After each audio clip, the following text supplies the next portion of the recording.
Hola, muy buenas noches. Muchísimas gracias a todos ustedes por estar aquí. Después ya de nuestros comerciales vamos a arrancar. Estamos dándole tiempo a quienes estaban terminando de llegar. Qué bueno ver tantas caras conocidas que nos encontramos aquí cada año. Me alegra muchísimo darle la bienvenida a todos ustedes a una conversación más, un año más del AI Festival en Cartagena. Cumplimos ya 18 años, ustedes lo saben. Quiero agradecerle a todos aquellos que hicieron posible que este encuentro se hiciera en Cartagena de Indias hace 18 años por primera vez. Quienes trajeron la idea, quienes lo impulsaron, quienes lo patrocinaron y quienes construyeron poco a poco este maravilloso encuentro de la cultura, de la palabra, de las artes, de la conversación. Así que yo creo que el AI Festival tiene mucho para seguir construyendo. Cartagena ha sido un gran público siempre abierto a escuchar puntos de vista distintos, abrir su mente para todas aquellas personas que han venido a entregarnos algo de su conocimiento. Hoy la conversación que vamos a tener es un intento de tratar de entender hechos contundentes, hechos cotidianos que nos afectan permanentemente y que se han constituido en noticias con las que nos ha tocado vivir, acontecimientos. Ustedes se informan permanentemente a través de los medios de comunicación, de las redes sociales. Nosotros cumplimos con esa labor de informar, pero muchas veces estos hechos que tienen repercusiones, como digo, cotidianas, no entendemos muy bien por qué suceden, si se hubieran podido evitar o no, si hubiéramos podido asumirlo de manera diferente o no. Y nos ayudan también a ubicarnos en qué parte del ciclo de la historia estamos. Por eso hoy vamos a hablar con Farid Kahat, quien ha venido de Perú. Es quizá uno de los analistas más agudos de todos los juegos del poder a nivel internacional, también por supuesto en su país, sobre América Latina. Él es sociólogo y doctor en gobierno de la Universidad en Texas, en Austin, Texas, catedrático, académico en la Pontificia Universidad de Perú. Es además, en algún momento se ha desempeñado como asesor del Ministerio de Relaciones Exteriores. Además es profesor en la Escuela de Diplomáticos en Perú y ha escrito varios libros. Ha escrito el libro Pandemias, ha escrito Dragones y Muertos Vivientes, el de Eterno Retorno, que también nos hizo entender bastante sobre nuestra situación de América Latina. Y hablo mucho de América Latina en esta introducción porque yo creo que es el gran sueño que tenemos. En América Latina vivimos como si nos hubieran prometido siempre un futuro. Siempre estamos en una tierra prometida. ¿De qué? De prosperidad, de progreso, de inclusión, de igualdad. Y muchas veces en América Latina sentimos que vamos cogiendo el camino adecuado en esa construcción hacia la excelencia, pero tristemente muchas veces sentimos que a pesar del impulso es como si nos cogieran y nos devolvieran, como esa fuerza invisible y terca que no nos deja finalmente acercarnos a los índices de países como Europa. Así que con Farid vamos a estar hablando hoy de su libro, un libro muy interesante de acontecimientos con los que arrancamos el año 2023. Luis Alberto Moreno también estaba invitado a esta charla. Tristemente le cayó la terrible gripa A, yo creo. Hablé con él, si se puede decir hablar, porque el pobre no tenía casi ni voz. Entonces lo excusamos esta noche, no pudo llegar. Con un libro que también yo creo que vale la pena. Vamos. 7 ideas audaces para una América Latina más próspera, justa y feliz. Luis Alberto, ustedes saben que durante 15 años fue el presidente del Banco Interamericano de Desarrollo y en sus funciones tuvo que entenderse con todos los ámbitos de la sociedad latinoamericana y de Estados Unidos, y quienes en las potencias también hacen parte del aporte al banco para estos proyectos de desarrollo. Le tocó muchísimas veces hablar con los más importantes cargos del poder en América Latina, pero también con todos esos ciudadanos comunes y corrientes que tenían un proyecto para mejorar su situación económica, social y su entorno. Con Luis Alberto pues hoy no vamos a estar hablando, pero con Farid seguro que vamos a tocar en parte el libro porque tienen unas coincidencias bien interesantes y bien sorprendentes. América Latina, como les digo, genera muchas noticias y el mundo genera muchas noticias que impactan en América Latina. Para comenzar, por ejemplo, el 2023, Farid, llegamos con algunas cifras que se desprenden de hechos de los cuales vamos a hablar. La peor crisis migratoria desde la Segunda Guerra Mundial, ya son más de 100 millones de personas que han tenido que buscar refugio huyendo de persecuciones, de guerras, de violencia, del cambio climático, de desastres naturales, de situación económica. 100 millones de personas son 2 Colombias. Imaginemos 2 Colombias regadas por todo el mundo buscando mejores oportunidades. La crisis se centra principalmente en los ucranianos, que ya son casi 8 millones de ucranianos los que han tenido que abandonar por la invasión de Rusia a Ucrania. Más de 6 o cerca de 6 millones han tenido que desplazarse internamente, y luego siguen los venezolanos, con más de 7 millones ya huyendo pues de esa dictadura o de esa autocracia, o no sé cómo llamarlo, porque obviamente las dictaduras hasta tienen ciertas reglas, las autocracias hacen lo que quieren. Los totalitarismos hacen lo que quieren también. Farid, ¿coinciden ustedes dos, tanto Luis Alberto Moreno en Vamos como tú en Tiempos Violentos, en que América Latina ha tenido momentos y el mundo han tenido momentos increíbles y no muy lejanos? En la década del 2000 al 2010, dices tú en tu premisa, esa década fue la mejor de la humanidad, incluso para los pobres, refiriéndote a una cita del Centro de Investigaciones para el Desarrollo. Luis Alberto cuenta cómo 50 millones de latinoamericanos salieron de la pobreza en los últimos 20 años, que fue esa década. 10% de la población latinoamericana logró salir de la pobreza e ingresar a la clase media. Entonces, ¿qué pasó? ¿Estamos en tiempos muy violentos? Pues sí. Bueno, antes que nada, para quienes estén decepcionados por la ausencia de Luis Alberto Moreno, créanme que comparto el sentimiento. Este libro es mío, bueno, es su libro, pero lo compré y pensaba llevármelo autografiado a Lima, así que no son los únicos que lo echan de menos. Bueno, pero tú me autografías el tuyo. Sí, por sí, favor. por supuesto. Después de la charla, si te parece. Muy bien. A ver, efectivamente, ¿no? Hemos pasado épocas bastante peores que las actuales. Y además, desde el fin de la Guerra Fría, si ustedes revisan bases de datos y estadísticas, nunca había habido tantos regímenes democráticos en el mundo. Nunca se había reducido tanto la pobreza, aunque claro, China da cuenta de buena parte de esa reducción global, más de 500 millones. Había menos guerras que en cualquier época desde que hay registros y menos muertes en combate, incluso. Por eso un autor al que cito en el inicio de la introducción decía que había sido la mejor década, por lo menos desde que hay registro de las cosas que he mencionado. Por eso el tiempo transcurrido de 2010 hacia acá es, digamos, tan anticlimático, ¿no? Las democracias están retrocediendo, la calidad de la democracia, donde todavía la hay, se está deteriorando. Soy peruano, sé de lo que hablo. La pobreza está aumentando nuevamente. La desigualdad, que se había reducido marginalmente en la primera década y parte de la segunda década de este siglo, en América Latina está aumentando nuevamente. Hemos tenido la peor recesión desde la Gran Depresión, la peor pandemia desde la gripe española hace un siglo, la mayor inflación en 40 años. Entonces, esta es una época particularmente aciaga en contraste con el optimismo que en algunos sectores generó el inicio del siglo. Pero para ponerlo en contexto, y es probablemente lo único relativamente optimista que vaya a decir, es bastante mejor que épocas remotas, ¿no? Bueno, hablabas de Charles Kenny diciendo que el ser humano, en tu libro lo citas, diciendo que el ser humano está diseñado para guardar como los peores hechos, como las peores tragedias y no los progresos incrementales.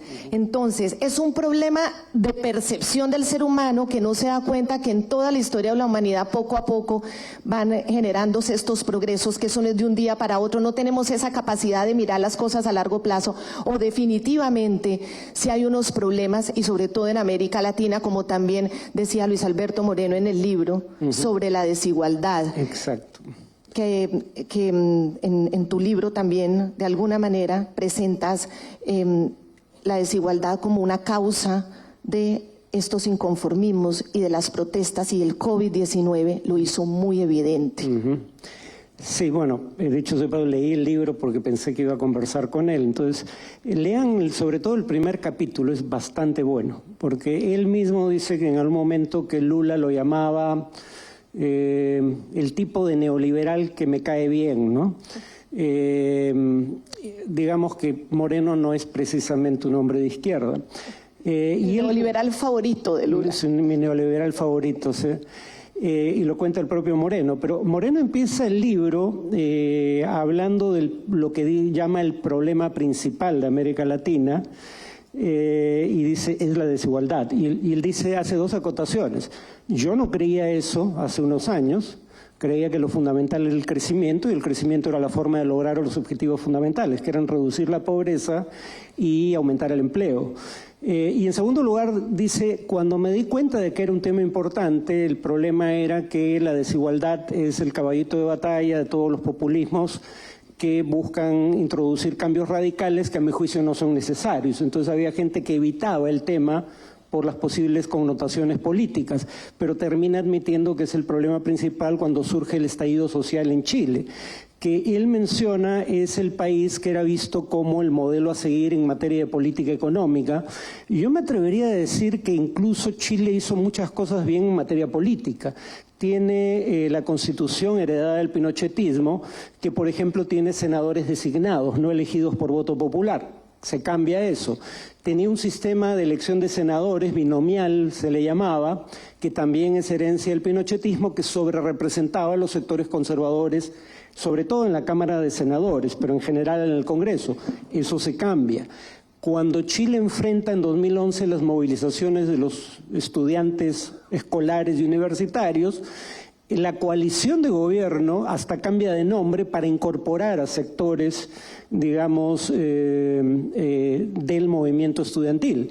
Deja de ser la concertación por la democracia y se convierte en nueva mayoría. Integra al Partido Comunista, integra líderes del movimiento estudiantil. O sea, es un régimen político que también ha intentado responder a demandas sociales. Y claro, la pregunta es, ¿y por qué el estallido que vimos en 2019 si todo parece estar tan bien? Y la única conclusión posible, que es a la que llega Moreno, es la desigualdad. Y claro, ¿por qué la desigualdad es importante? Bueno, en primer lugar, los seres humanos parecemos ser sensibles al tema. Medimos nuestro bienestar en términos relativos. Piensen, por ejemplo, en botellas de vino de $1.000. Cualquier enólogo les va a decir que no es 10 veces mejor que una botella de $100. Uno está pagando por estatus, por acceder a un producto exclusivo. Los humanos medimos nuestro bienestar en términos relativos. La desigualdad nos importa, pero además en el caso de Chile, y eso lo menciona él, pero también lo menciono yo, no en este libro, pero sí en otro, cuando uno habla de promedios, los promedios son sumamente engañosos cuando no tenemos lo que en estadística llaman una distribución normal de frecuencias. Cuando uno tiene, digamos, el chiste respecto al promedio, dicho sea de paso, es si hay 20 personas pobres en un bar y ustedes calculan el ingreso promedio, pues va a ser muy bajo. Si sigue habiendo 20 personas pobres, pero de pronto entra Jeff Bezos al bar y ahora hacen el promedio de ingresos, ahora todos son millonarios, sin que nadie haya cambiado un ápice de su posición. Entonces, el promedio no dice nada cuando tienes poblaciones muy desiguales. Y ahí el dato que es clave en Chile, con esto termino, es la mediana del ingreso, no el promedio, sino la mediana. La mediana es aquel nivel de ingreso que divide a la población en dos mitades, según si están por debajo o por encima de la mediana. En ese país tan exitoso, el Chile democrático de los últimos 30 años, la mediana del ingreso está ligeramente por debajo de $600 per cápita. Eso les da un dato clave para entender el descontento. Sí, la pobreza disminuyó dramáticamente, pero no fue porque la gente entrara a la clase media. El propio Banco Mundial empieza a hablar de una categoría intermedia entre clase media y pobres, que son los vulnerables. Gente que sale de la pobreza, como sale de la pobreza ya no es receptor, ya no es, digamos, ya no puede beneficiarse de algunos programas sociales, pero jamás logró el tipo de acceso a servicios públicos que lo colocaría en la clase media, ¿no? Y entonces ahí uno empieza a entender lo que pasó en Chile. Pese a todos los logros del modelo chileno, ese sigue siendo el gran pendiente, y yo diría que pensaba encontrar más discrepancias con Moreno, pero leyendo su libro, ahí tenemos una gran coincidencia. Y Chile, ese gran modelo económico que muchos países querían emular. Claro, y el tema es, si se comparan las pobrezas de América Latina, hay más pobreza, por ejemplo, en África subsahariana, pero no está tal la desigualdad. Pero esto también nos lleva a la pregunta entonces, América Latina, que ha tenido todo este desarrollo y que ha sido un desarrollo efectivamente desigual, hay una América Latina incluso que se podría decir que está incluida ya en sus índices de esas personas como si fueran personas o comunidades que vivieran en países desarrollados, mientras otros pobres, vulnerables o apenas ingresando a la clase media, y el terror que genera cuando se ha dejado la pobreza volver a ella, y por eso también las exigencias.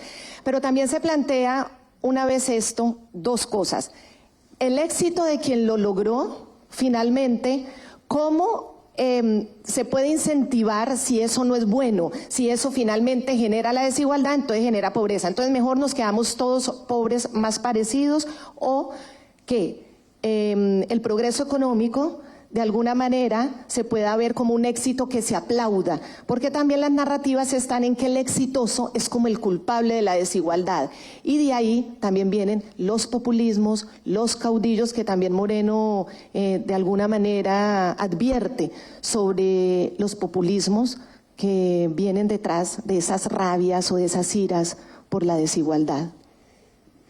Sí, bueno, el tema también del éxito tiene que ver con cómo se consiga, ¿no? Claro. Desde la perspectiva del capitalismo, no estamos de un capitalismo liberal, lo que uno logra compitiendo en mercados en donde realmente hay diversos ofertantes y tú eres el elegido por una mayoría de consumidores, eso podría ser considerado un éxito meritocrático, o sea, basado en mérito. Parte de nuestro problema es que cuando uno ve, por ejemplo, cómo se entregan los contratos públicos, muchas veces no se basan en méritos, sino veamos el caso Lavallato, ¿no? En Brasil, que terminó afectando a buena parte de la región, incluido Colombia, y afectando mucho más de lo que se suponía inicialmente. Por ejemplo, en el caso de Lavallato, la empresa Odebrecht solo admite 26 millones de dólares en sobornos pagados en Perú. Ahora sabemos que un solo soborno fue superior a ese total, ¿no? Lo que en el Perú se dio en llamar el Club de la Construcción, empresas que concertaban para turnarse en la adquisición de contratos públicos. Digamos, coordinaban para que todos presentaran una cotización por encima de uno de ellos, y simplemente en la siguiente ocasión era otra empresa la que ganaba, pero todo concertado. Si esa es la base de tu éxito, eso no es legítimo ni siquiera en el capitalismo, ¿no? Entonces, no el tema hablemos, de la corrupción. La corrupción es parte del problema. Pero en todo caso, una de las condiciones para que la desigualdad sea percibida como legítima es que sea percibida como meritocrática, o sea, basada en el mérito. ¿Cómo sabes eso? ¿Cómo determinas eso? Hay mecanismos relativamente claros, ¿no? Por ejemplo, movilidad social. Eso es algo que también menciona Moreno en su libro, ¿no?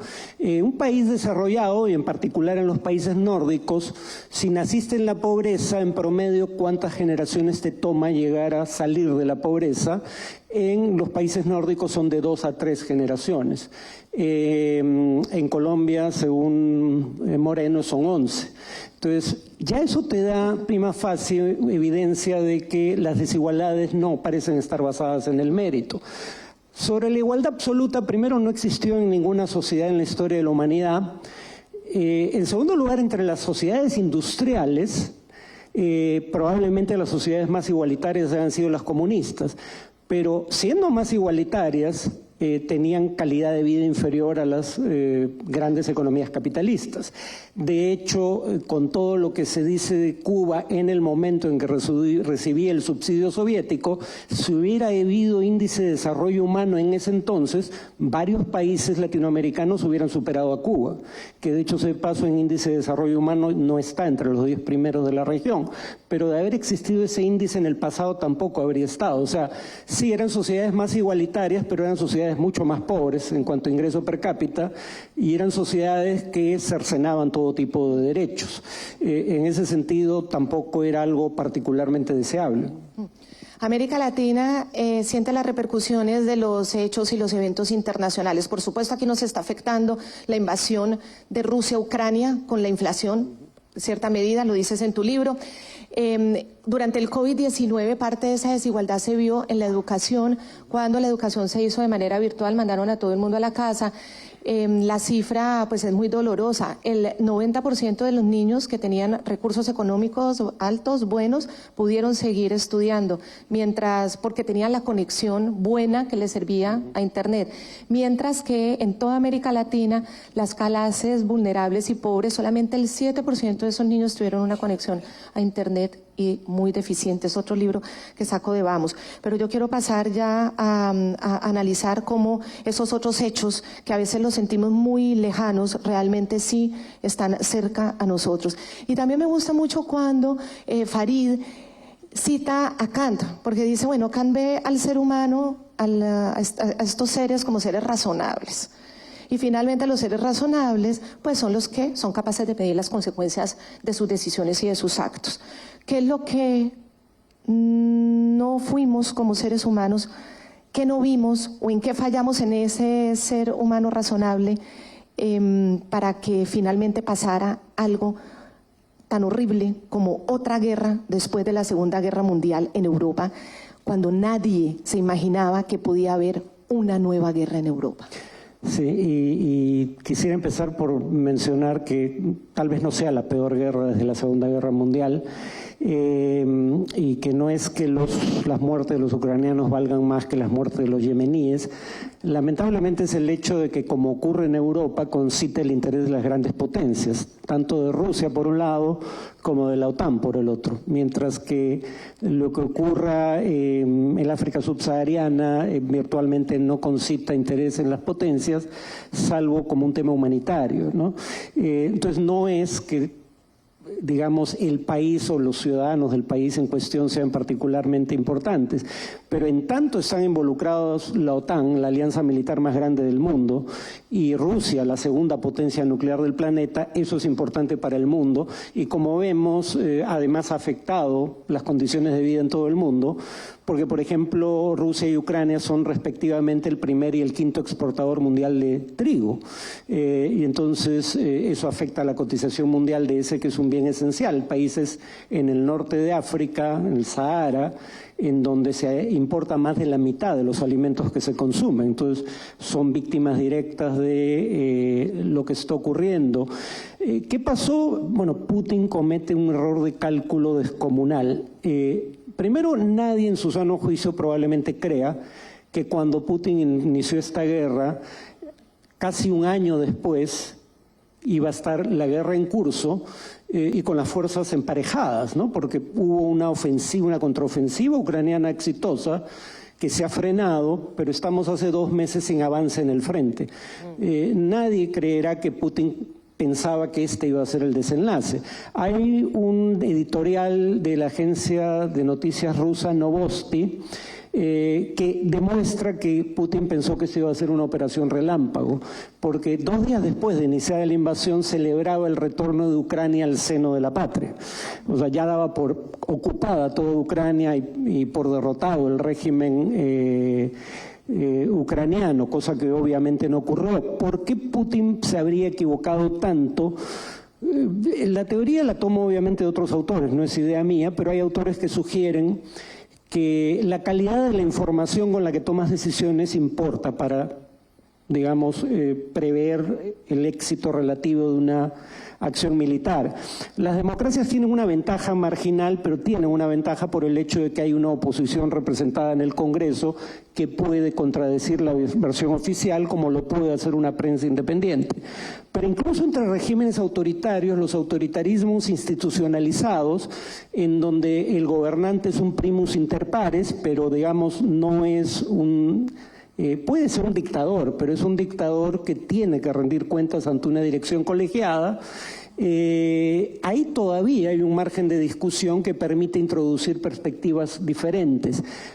El peor régimen político, y esto lo decían mucho antes de la guerra en Ucrania, son los autoritarismos personalizados, donde el acceso a puestos de gobierno depende de la buena voluntad del líder, y como hay que estar en buenos términos con el líder para acceder a puestos de privilegio, nadie tiene incentivos para decirle al líder las verdades incómodas que no quiere oír, porque eso le hace perder el favor y probablemente el puesto.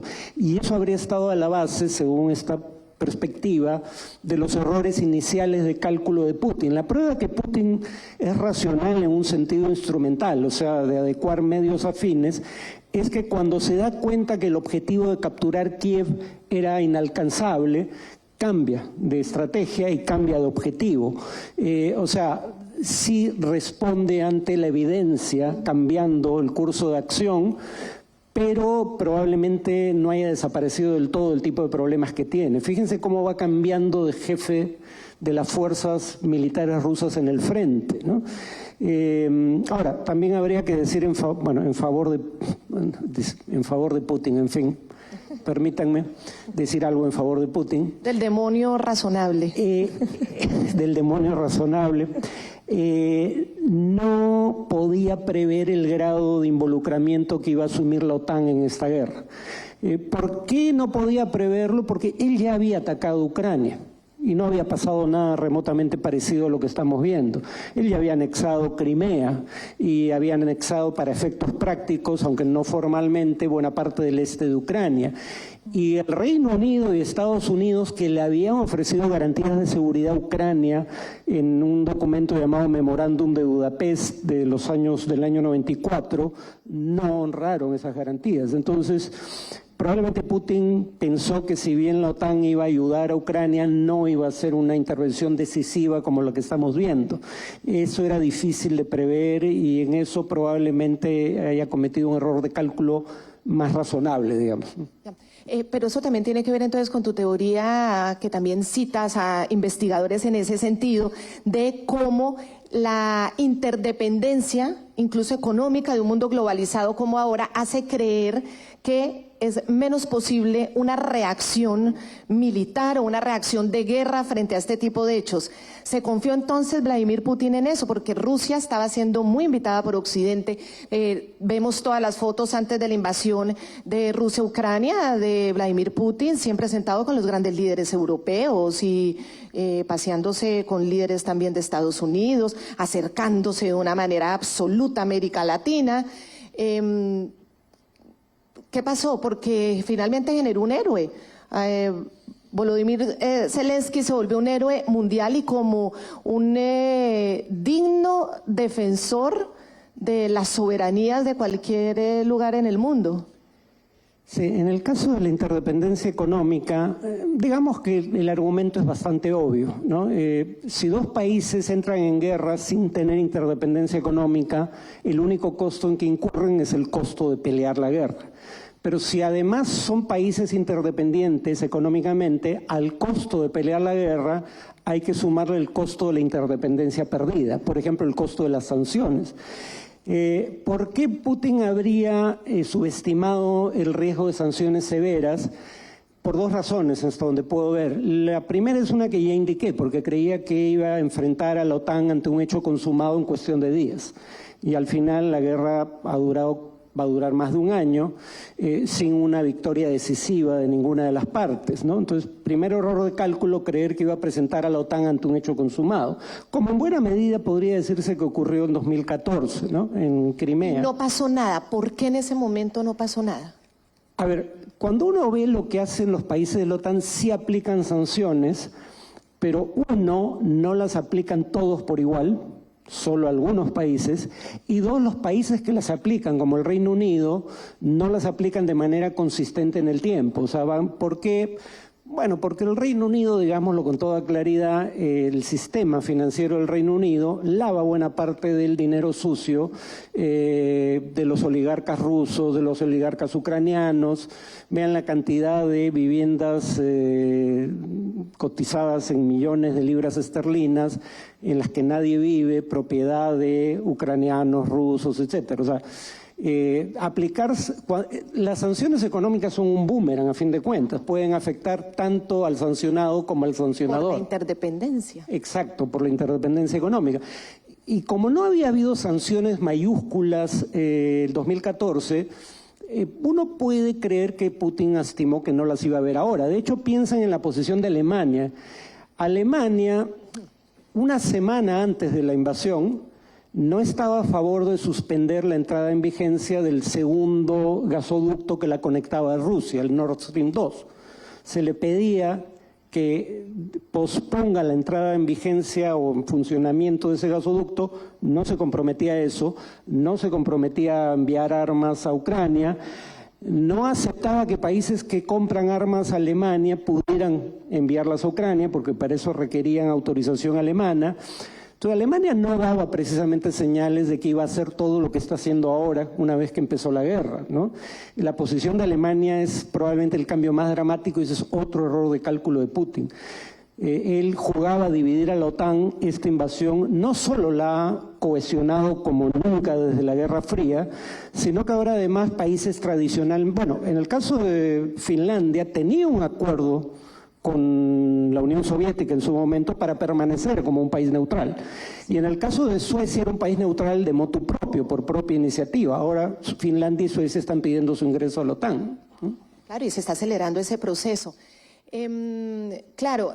Para también tratar de entender esas repercusiones, en el caso de Alemania, tiene que ver con la dependencia del gas. Y dejó una paradoja en evidencia, y es que por la conciencia ecológica, los movimientos ecológicos, Alemania dejó de producir energía nuclear y pasó a depender absolutamente de este gas ruso, y ese era el gran problema. Ahora, no solamente Alemania, sino Europa, están volviendo a desarrollar este tipo de energías que ya no se consideran tan limpias, y estamos como un retorno bien paradójico de las energías que creíamos que ya había que clausurar por cuidar el medio ambiente, entre, bueno, muchas otras acciones paradójicas que ha generado esto, como volver a invertir, sobre todo los países europeos, ese límite que habían bajado de un 2% en los gastos militares, pensando precisamente en la pacificación del mundo. Bien paradójica esa situación. Bueno, entre las cosas que Alemania se negaba a hacer, estaba, precisamente ahora que lo mencionas, el alcanzar el objetivo establecido por la OTAN de que los países miembros destinaran 2%, el equivalente a un 2% del Producto Bruto Interno, a gasto en defensa. Alemania no alcanzaba ese umbral, ahora lo va a superar con creces, porque apenas empezó la guerra aprobó un gasto adicional excepcional de 100.000 millones de euros, ¿no?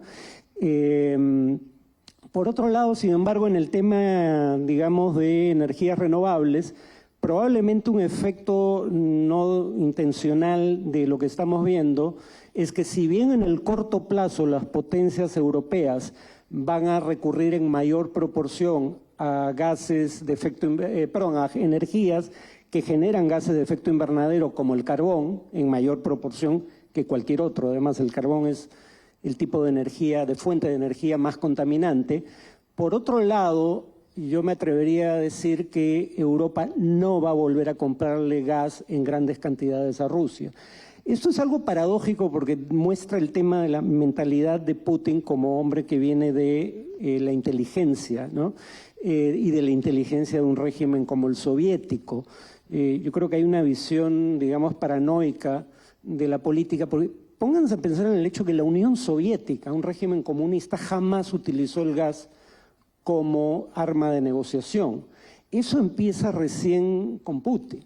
Primero lo usa contra Ucrania y ahora finalmente contra Europa. yo me atrevería a decir que ahora para Europa avanzar a pasos acelerados hacia el empleo de energías renovables no solo es un tema ambiental, es un tema de seguridad nacional para reducir la dependencia de un Estado que ahora percibe como hostil. Ahora, una cosa que mencionaste que se me pasó a comentar, yo siempre fui crítico de Putin, porque en el libro digo cosas en favor de la posición rusa, pero yo siempre fui crítico de Putin. Los que no siempre fueron críticos de Putin fueron los líderes occidentales.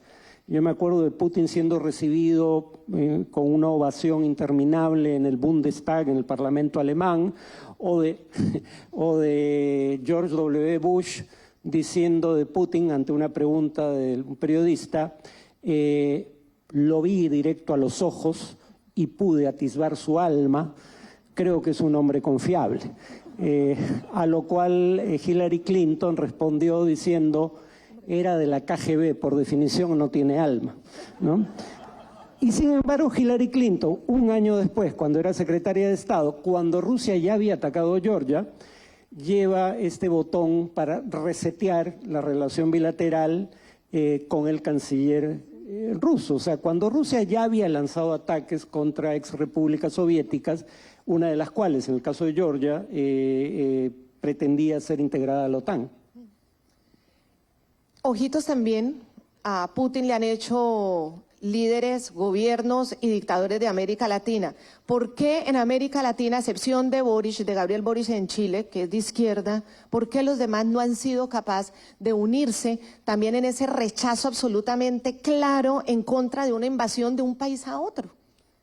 A ver, los únicos países que no han condenado, hasta donde recuerdo, en la Asamblea General de la OEA, bueno, el término fue deplorar, no condenar, pero los únicos países que no votaron en favor de esa resolución de la Asamblea General de la OEA en el hemisferio occidental fueron Cuba, Venezuela y Nicaragua. El resto votó a favor.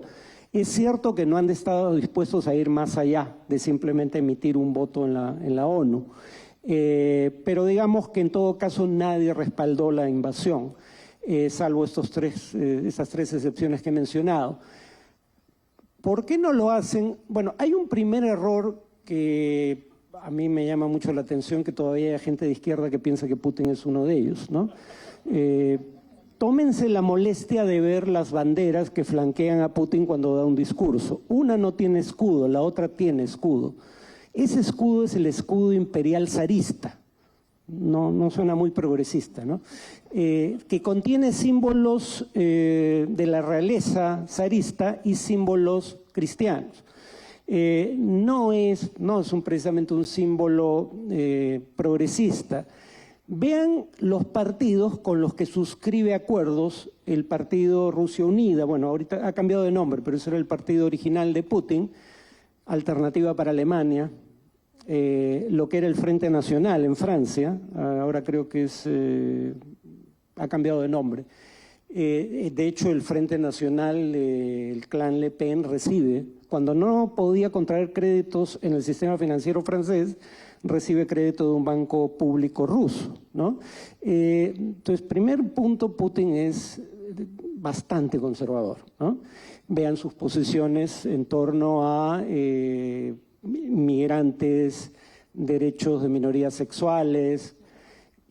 Yo no sé, el de izquierda que lo ve como compañero de ruta no sé qué está viendo, ¿no? Pero no es la práctica. Dinero, ¿no? Por otro lado, pero sí hay un argumento más entendible, ¿no? Lo decía incluso alguien que ha sido crítico de la ocupación de Ucrania, Lula.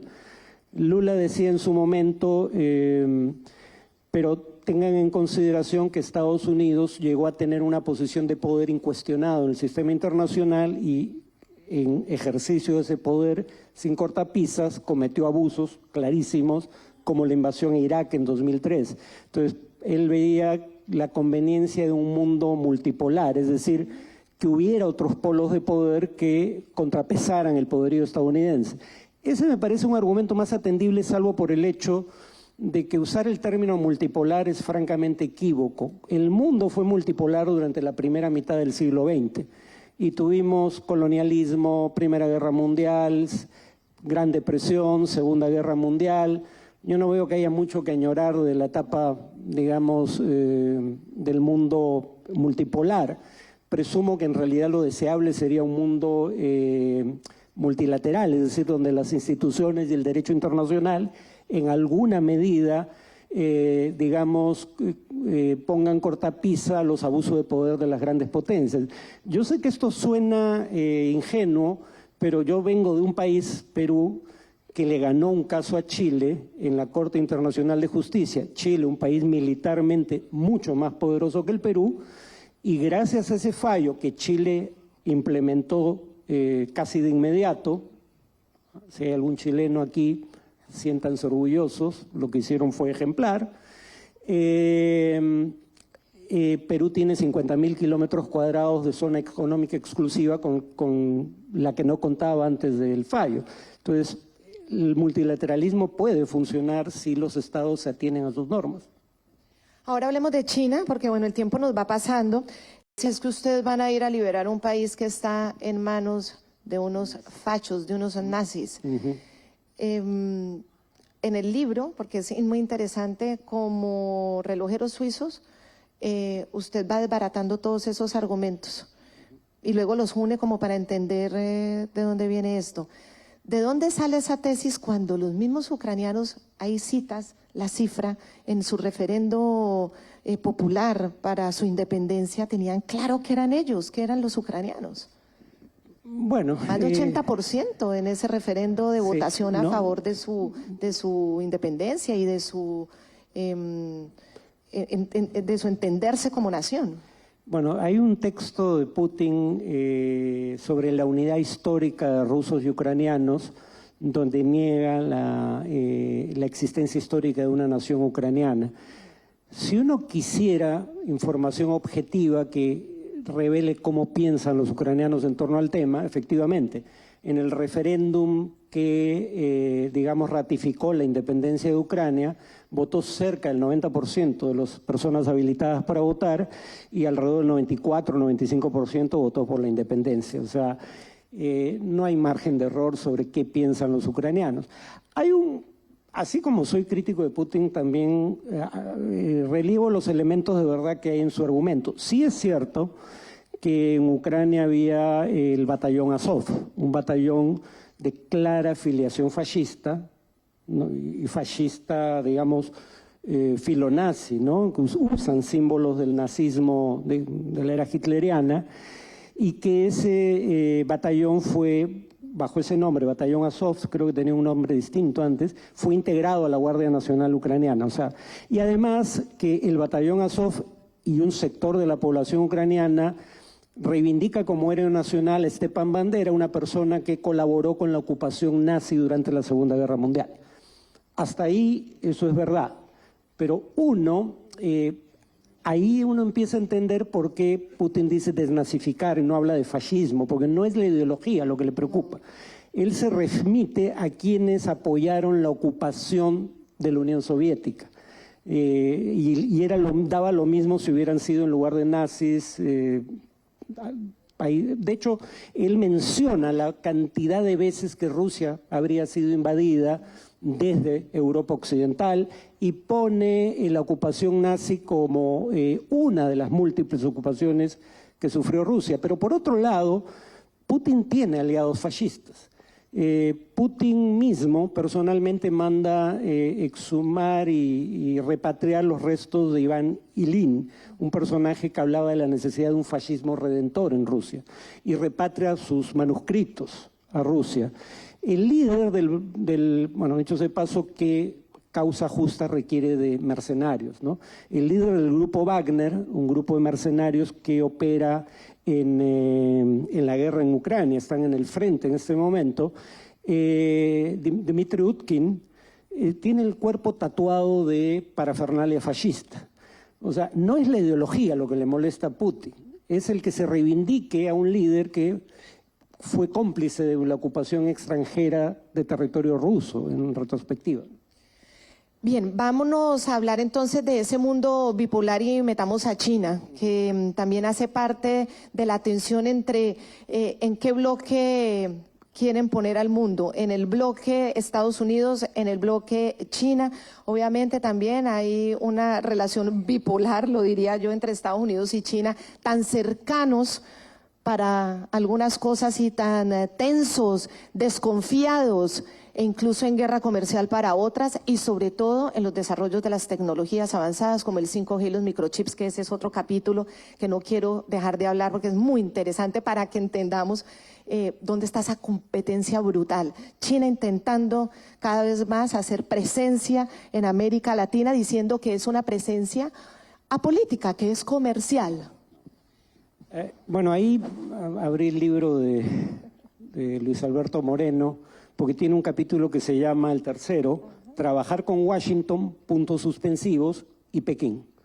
Estoy de acuerdo con él. O sea, no tenemos que optar.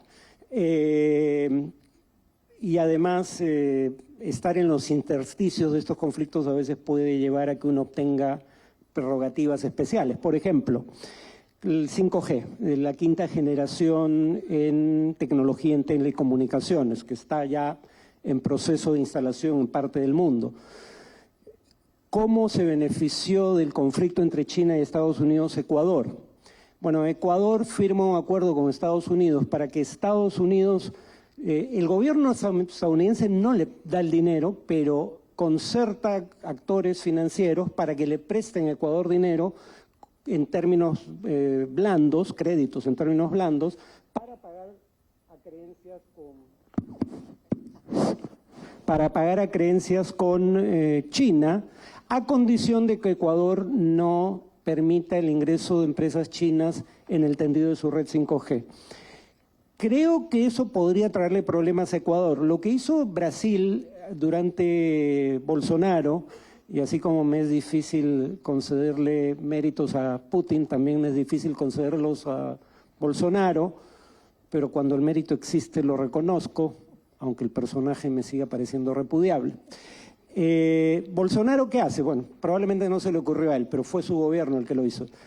Cuando Estados Unidos le pide al gobierno brasileño que no permita que una empresa china como Huawei participe del tendido de la red 5G en Brasil, Brasil le dice, si me lo pides por razones de seguridad y no como una forma de, simplemente sacar a un competidor y beneficiarte tú del contrato, yo te ofrezco esta salida, y Estados Unidos parece haberse dado por satisfecho.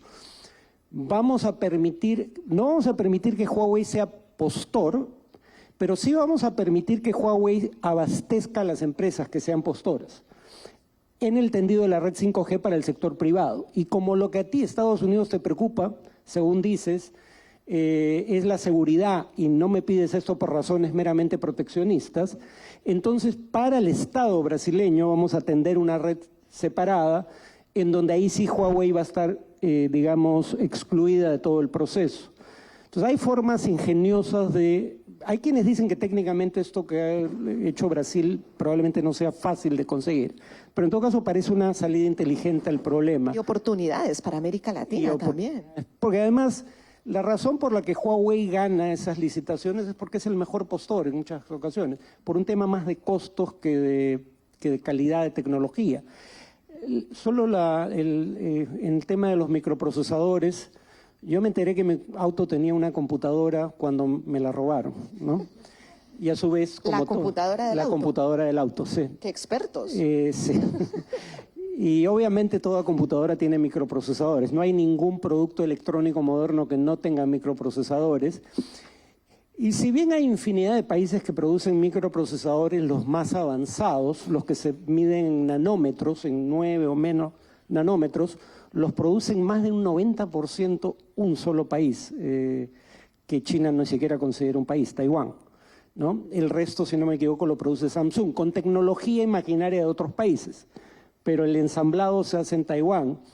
Y entonces, claro, como hay tecnología norteamericana involucrada, Estados Unidos ahora ha prohibido exportar ese tipo de microprocesadores que se miden en nanómetros, por el tamaño se refiere, a China, porque si no, no concede la autorización para el uso de la tecnología o maquinaria norteamericana.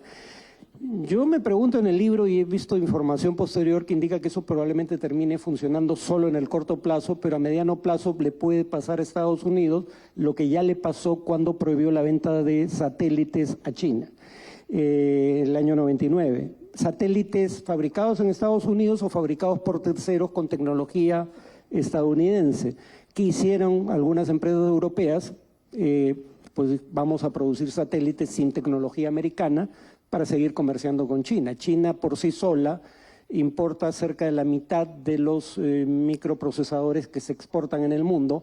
Ninguna empresa europea va a renunciar a ese mercado, y menos por hacerle caso a un gobierno como el norteamericano, que en este momento está financiando a sus propias empresas con recursos públicos, haciéndolas más competitivas que las europeas. O sea, las sanciones americanas, los subsidios americanos también afectan a sus aliados.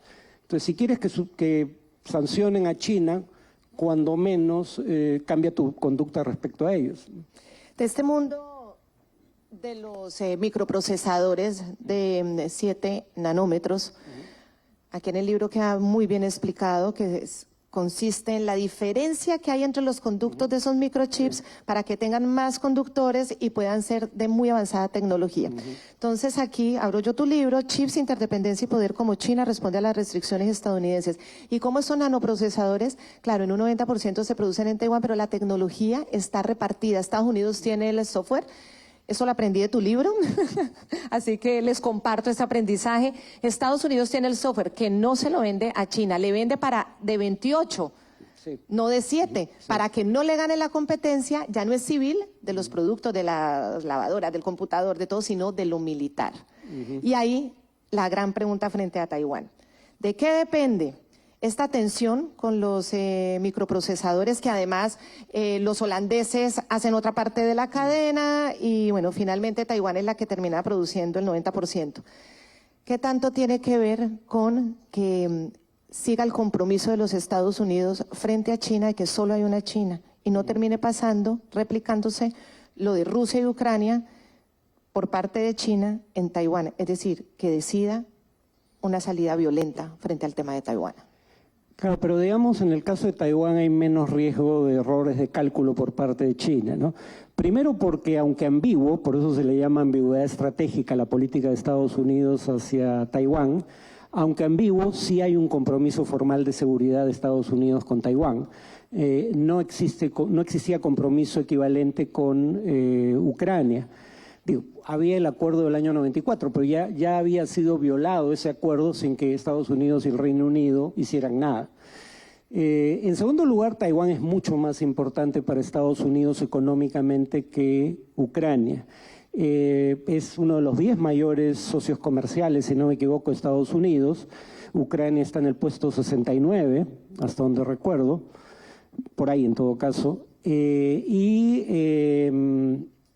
Digamos, como ya mencioné, Taiwán es una potencia tecnológica, produce cerca del 90 o 92% de los microprocesadores de 7 nanómetros o menos, ¿no? Entonces, digamos, no hay mucho riesgo de que, ya hay un antecedente histórico. La China comunista ya intentó recuperar por la fuerza Taiwán en la década del 50 y Estados Unidos intervino militarmente. Entonces, no hay tanto riesgo de error de cálculo. Creo que es más o menos obvio que en caso de un ataque chino, Estados Unidos intervendría, porque, entre otras razones, ha intervenido en un caso en donde supuestamente no había ninguno de los factores que he enumerado, como el de Ucrania. Pero en todo caso, aunque creo que a largo plazo las sanciones contra China probablemente no tengan éxito, a corto plazo sí van a ser importantes, porque va a tomar años antes de que China o pueda producir por sí mismo esos microprocesadores que ahora no puede importar o los obtenga de terceros. Pero además, por otro lado, China no le va a poder dar a Rusia lo que no produce. China no produce esos microprocesadores pequeños y Rusia tampoco. Entonces, según la secretaria de Comercio de los Estados Unidos, digo la fuente para que quede claro que no estoy seguro de que sea cierto, es versión de parte, pero la secretaria de Comercio de Estados Unidos alega que los tanques rusos destruidos o capturados en Ucrania se han encontrado microprocesadores de electrodomésticos, porque Rusia no estaría consiguiendo, producto de las sanciones contra Rusia, pero también contra China, el tipo de microprocesadores que necesita para su industria militar. ¿Cuánto vaya a afectar eso a la capacidad militar de Rusia? Está por verse, porque también se decía que no tenían suficientes misiles para atacar blancos civiles en Ucrania al ritmo al que lo venían haciendo, y ese alegato cuando menos se ha demostrado falso. Quedan unos 5 o 10 minuticos para preguntas del público. Yo puedo seguir aquí hablando con Farid toda la noche, pero me parece interesante si alguien tiene algún tipo de pregunta, aprovechando que lo tenemos aquí en Colombia. Acá hay micrófono y aquí también alguien levantó la mano. Acá.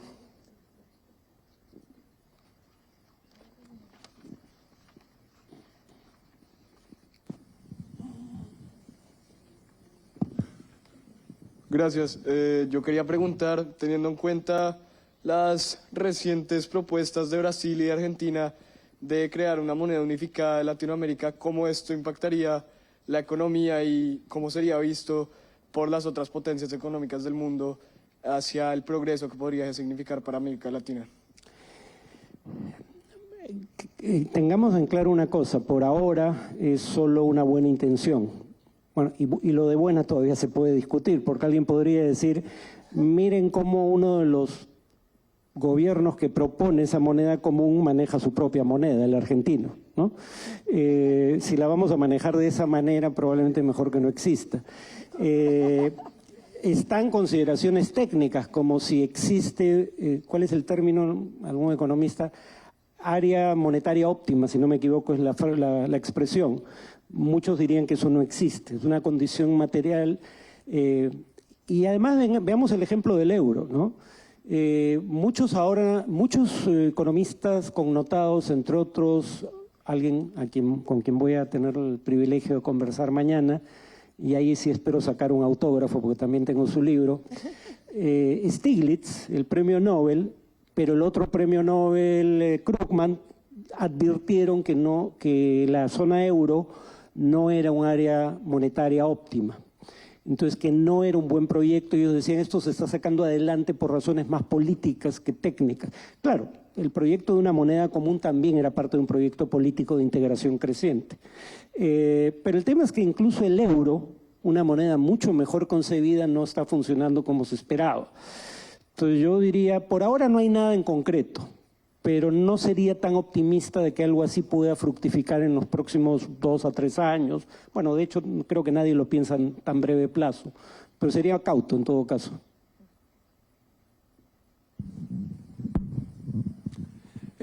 Acá hay uno y ahorita entonces venimos acá. Sí, nos comentaste que la desigualdad en América Latina era uno de los problemas significativos en los que nos estamos enfrentando. Sin embargo, después también comentaste el tema de la corrupción como uno de los problemas que no permiten la meritocracia para poder desarrollarse. ¿Qué perspectivas tienes sobre soluciones a un problema endémico en América Latina de corrupción? Lean a Luis Alberto Moreno. Yo no soy especialista en el tema, pero creo que no hay mayor misterio. Dicho sea de paso, no hay nada cultural respecto a la corrupción, ¿no? La prueba evidente que la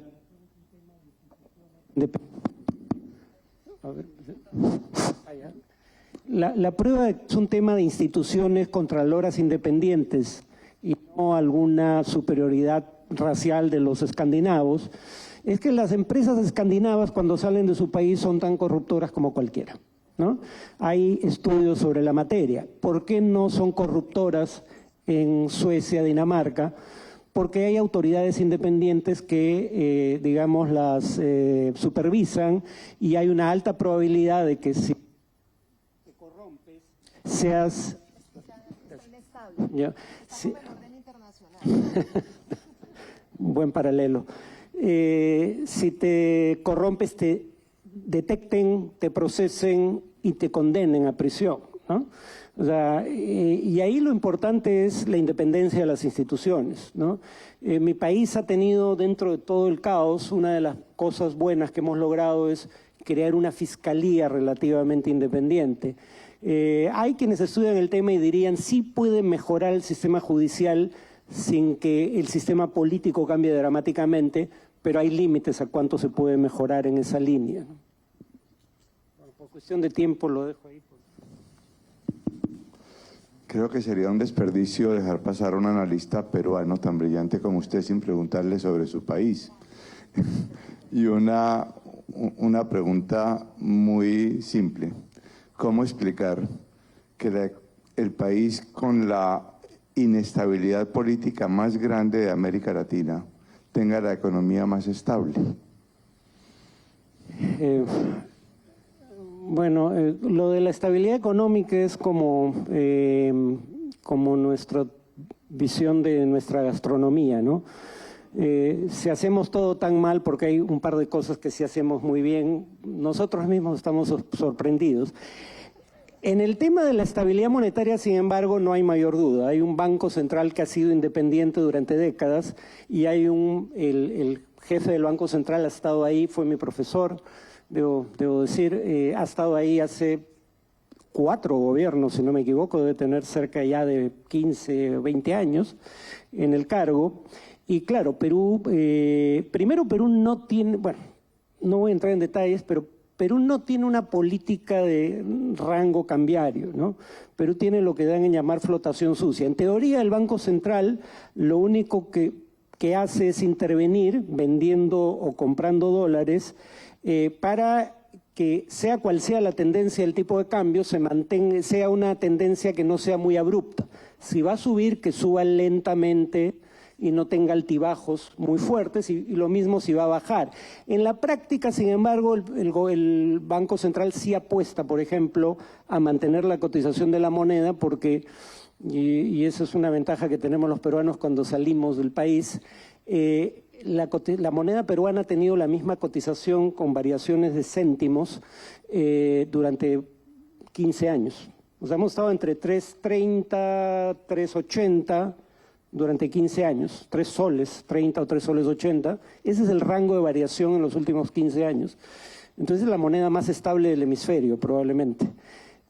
Y eso es porque, pero eso es un problema también, porque hemos visto la política económica como una cuestión técnica conducida al margen de las presiones políticas. Y esa es cualquier economista sabrá que esa es una visión equivocada de la economía, porque solo puede haber un manejo técnico de la economía una vez que los objetivos que debe buscar la política económica han sido trazadas por las autoridades políticas. La economía se define como la asignación de recursos escasos a fines alternativos o de medios escasos a fines alternativos. La economía estudia cómo asignar de manera más eficiente los medios, pero no define cuáles deben ser los fines. Eso lo define la autoridad política, pero tenemos una comprensión que le ha dado mucho poder a los técnicos, lo cual no está del todo mal en materia de estabilidad fiscal, estabilidad monetaria, pero sí es un problema cuando se habla de políticas redistributivas. Esos técnicos son muy medrosos y no buscan cambios significativos, y eso es lo que se requiere, obviamente. Políticamente, yo debo decir que Claudia mencionó que yo enseño en la Escuela Diplomática del Perú. Los hijos de la actual presidenta y del actual primer ministro fueron mis alumnos, y muy buenos alumnos, debo añadir, pero el día que los vea les diré que lo que están haciendo sus padres son errores monumentales. Tenemos esta polarización en la cual cada quien solo ve la parte del mundo que quiere ver, y si ese mundo no existe lo inventan, ¿no? La derecha peruana sigue insistiendo que hubo un fraude en la elección de Castillo. Cuando Castillo gobernó, su corrupción era tan evidente que había testigos de cargo en su contra en cuestión de meses. Y sin embargo, hasta ahora no tenemos un testigo de ese presunto fraude de 220.000 votos hace 2 años, ¿no? En honor a Castillo, es incapaz de ocultar un fraude, ¿no? Suponiendo que lo hubiera hecho. Pero así como la derecha todavía dice que hubo un fraude y que todos los que están saliendo a manifestarse son terroristas y están bien muertos y los mataron, El ex primer ministro de Castillo, al día de hoy, acaba de publicar un tuit, por desgracia me llegó a mi cuenta de Twitter, donde dice, bueno, pero ¿qué golpe de Estado fue ese si nunca concertó con la policía, con las Fuerzas Armadas? Eso no debería contar como un golpe. O sea, la izquierda no admite que si tu intento de golpe fracasa, el pueblo no está obligado a darte una segunda oportunidad de hacerlo bien, ¿no? Pero, en fin, la polarización lleva a que gente normalmente razonable pierda los estribos, porque el otro ya no es un interlocutor válido, sino un enemigo existencial, frente al cual todo vale.